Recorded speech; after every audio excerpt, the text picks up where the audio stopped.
اگر امام حسین کربلا کی طرف سفر نہ کرتے تو مسلمانوں کو یہ دن نہ دیکھنے پڑتے. میرے بھائی یہ بالکل آپ نے صحیح سوال کیا ہے، کیونکہ جو جاہل علماء نے ہمارے اندر جو مشہور کیا ہے وہ اس کا رزلٹ یہی نکلنا تھا کہ آپ یہ جہالت شو کرتے.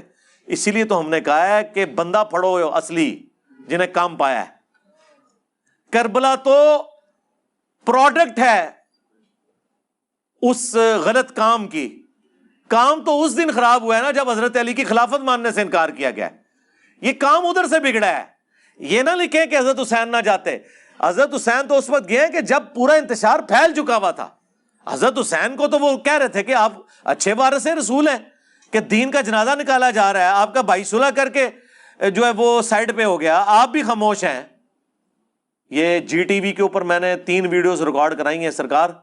پہلی دفعہ کبھی کسی انٹرنیشنل میڈیا کے اوپر، اتنے بڑے چینل کے اوپر یہ باتیں کہی گئی ہیں. آج تک کبھی کسی شیعہ کی جرت نہیں ہوئی ہے، اور میری ان سے کمٹمنٹ تھی کہ میں کوئی چیز ڈیلیٹ نہیں کرنی.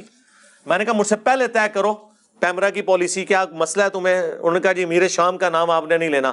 میں نے کہا نہیں لوں گا. کیا بولوں؟ بولو. انہوں نے کہا جی حاکم وقت کہہ لیں، آپ حاکم شام کہہ لیں، امیر شام نہیں کہنا، امیر معاویہ نہیں کہنا. میں نے کہا ٹھیک ہے.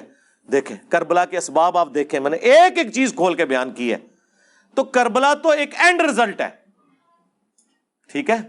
سٹارٹ وہاں سے ہوا ہے جس دن آپ نے سیدنا علی کو خلیفہ نہیں مانا، اور وہاں سے یعنی اس شخص کو جو تینوں خلفاء کے ساتھ پوری کمٹمنٹ کے ساتھ چلتا رہا، جب اس کی باری آئی تو رون ڈال دی. یہ ادھر سے کام خراب ہوا ہے.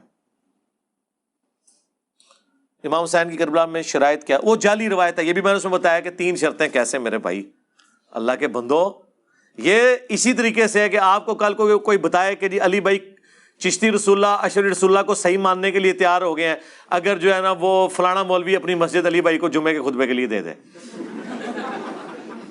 ایڈی بڑی کہانی منو گے تسی؟ اللہ کے بندو، شام غریبہ ہماری لائیو چل رہی تھی، 30,000 سے زیادہ لوگ دیکھ رہے تھے. پاکستان کی کسی مسجد کی گیدرنگ 30,000 نہیں تھی شام غریبہ میں. ایک اکیلا بندہ اپنے گھر میں بیٹھک میں کیمرے کے آگے بیٹھ کے بات کر رہا ہے، اور 30,000 بندہ اس کی کربلا سن رہا ہے. ابھی اب ہر سال ہم کیا کریں گے؟ انشاءاللہ اب میلاد آئے گا تو میلاد کی راتوں میں بھی ہم بیٹھا کریں گے انشاءاللہ. اگر ہمارے نبی علیہ السلام مشرکین عرب کے خیموں میں ان کے حج کے دنوں میں جا کے توحید بیان کر سکتے ہیں، تو ہم کیا شب عاشور اور شام غریبہ میں صحیح کربلا نہیں بیان کر سکتے؟ یہ کون سی مشابہت والا معاملہ ہے؟ ٹھیک ہے. تو اللہ کا فضل ہے کہ اب یہ دعوت پھیل رہی ہے. تو یہ تو ساری جعلی باتیں یہ فٹ ان بیٹھتی ہیں. حضرت حسین کی طبیعت ہی نہیں تھی ایسی شرائط. یہ ساری باتیں انہوں نے گھڑی، کبھی کچھ گھڑا کبھی کچھ گھڑا. ان کا جب بڑا یہ ہو کہ قتل عمار کے بعد کہے کہ نہ علی لے کے آتا تو نہ یہ قتل ہوتا، تو چھوٹے تو پھر شاہی کوئی نہیں، اس تو وڈیاں کہانیاں بناون گے. ٹھیک ہے، چھڈ دو.